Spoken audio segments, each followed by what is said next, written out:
Assalamualaikum warahmatullahi wabarakatuh.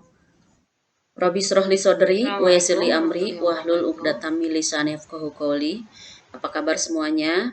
Semoga senantiasa ada dalam kesehatan lahir dan batin. Kita bertemu kembali pada mata pelajaran Pendidikan Agama Islam dan Budi Pekerti, dan tema yang akan kita bahas pada kesempatan kali ini yaitu tentang berpikir kritis. Tidak ada satupun di dunia ini yang Allah ciptakan dengan sia-sia. Persoalannya hanyalah pada kemampuan manusia untuk mengungkap pelajaran dan hikmah yang ada di dalamnya. Seperti misalnya seekor nyamuk yang diciptakan dengan sepasang sayap dan dapat terbang, ternyata menjadi makanan bagi cicak dan katak yang tidak dapat terbang.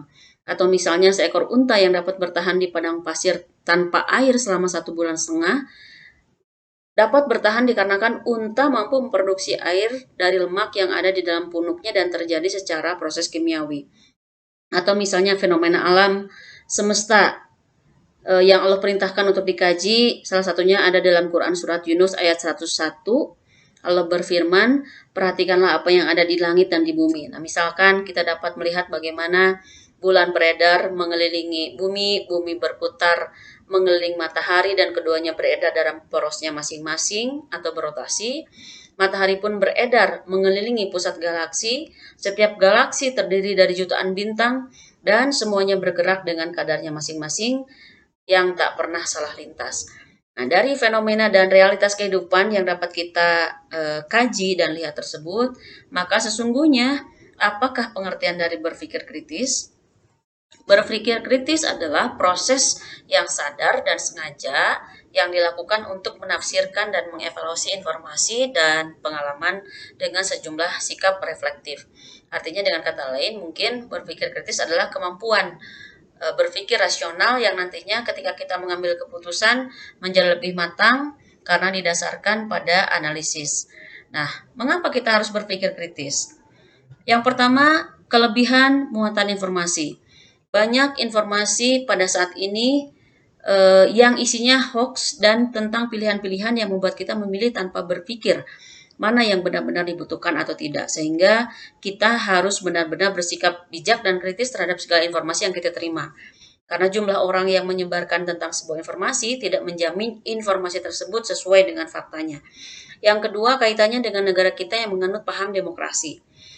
Nah, partisipasi masyarakat sebagai pemilih setara, sehingga setiap orang berhak memilih dan konsensus dari yang kita pilih menjadi keputusan bersama. Dapat dibayangkan jika orang yang memilih tanpa berpikir kritis, sehingga keputusannya menjadi irasional, yang tentu saja hal ini akan mempengaruhi kondisi kehidupan negara kita ke depannya. Nah, apakah Islam sendiri menganjurkan pemeluknya untuk berpikir kritis?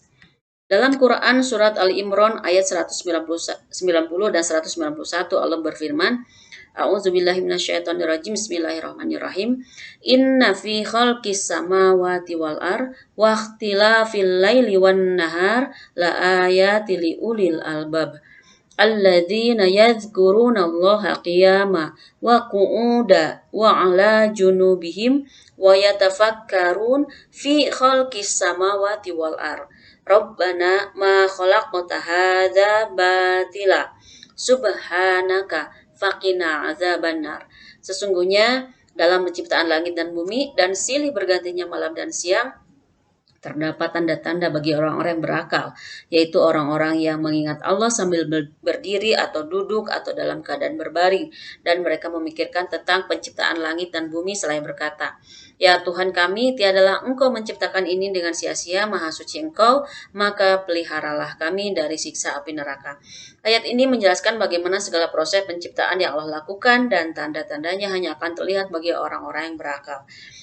Mari kita lihat lebih lengkapnya lagi apakah isi kandungan dari Quran surat Ali Imran ayat 190 dan 191. Yang pertama, penciptaan langit dan bumi serta pergantian malam dan siang merupakan tanda kekuasaan Allah. Yang kedua, tanda kekuasaan Allah di alam semesta ini hanya dapat dilihat oleh ulul albab. Yang ketiga, ulul albab adalah orang yang berzikir dan berpikir. Ia selalu ingat kepada Allah dalam segala kondisi, dan ia juga mempergunakan akalnya untuk memikirkan penciptaan alam semesta. Yang keempat, tafakur atau berpikir yang benar akan mengantarkan pada kesimpulan bahwa Allah menciptakan sesuatu tidak ada yang sia-sia. Semuanya bermanfaat. Yang kelima, tafakur atau berpikir yang benar juga melahirkan kedekatan kepada Allah dan memperbanyak doa kepadanya. Nah, kesimpulan dari isi kandungan Quran surat Ali Imran ayat 190 dan 191 sesungguhnya adalah tentang tafakur, tadabur, dan tasyakur.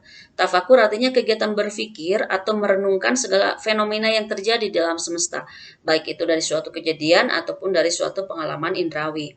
Tadabur artinya suatu gambaran terhadap akibat-akibat segala urusan, dan tasyakur artinya bersyukur atas segala nikmat yang Allah berikan. Nah, bagaimana cara mengembangkan berpikir kritis? Yang pertama, kita ketika dihadapkan pada situasi yang mengharuskan berpikir kritis, maka jangan terburu-buru melakukan satu tindakan tanpa memikirkannya dengan matang. Yang kedua, senantiasa membiasakan diri mencari dan menganalisis informasi-informasi. Yang ketiga, membiasakan diri berpikir terbuka atau open-minded, karena ada ide-ide atau pemikiran-pemikiran lain yang juga bisa sama-sama valid. Yang keempat, mengevaluasi pemikiran yang sudah menjadi keputusan untuk diperbaiki lagi di masa depan. Nah, dari cara-cara ini, perilaku mulia bagaimanakah untuk mengembangkan berpikir kritis tadi ya, untuk memperkuat berpikir kritis tadi? Yang pertama, bersyukur kepada Allah atas alam semesta yang diberikan Allah untuk umat manusia. Yang kedua, menjadikan ayat Al-Quran sebagai inspirasi dan melakukan penelitian ilmiah untuk mengungkap misteri penciptaan alam. Yang ketiga, mengoptimalkan kemanfaatan alam dengan ramah untuk kepentingan manusia. Yang keempat, senantiasa berpikir jauh ke depan dan termotivasi menjadi orang yang visioner. Dan yang kelima, terus memotivasi diri untuk berpikir kritis untuk merespon fenomena alam atau realitas kehidupan yang terjadi. Jadi jangan segala sesuatu itu kita terburu-buru tanpa memikirkannya terlebih dahulu. Nah, jadi kesimpulan dari pertemuan kita kali ini dengan tema berpikir kritis yaitu bahwasanya orang yang berakal atau berpikir kritis mampu memikirkan makna dari apa yang dipelajarinya atau diikrokannya dan mengambil hikmah dari sistem nilai dan moral yang dikandungnya untuk diterapkan dalam kehidupan sehari-hari.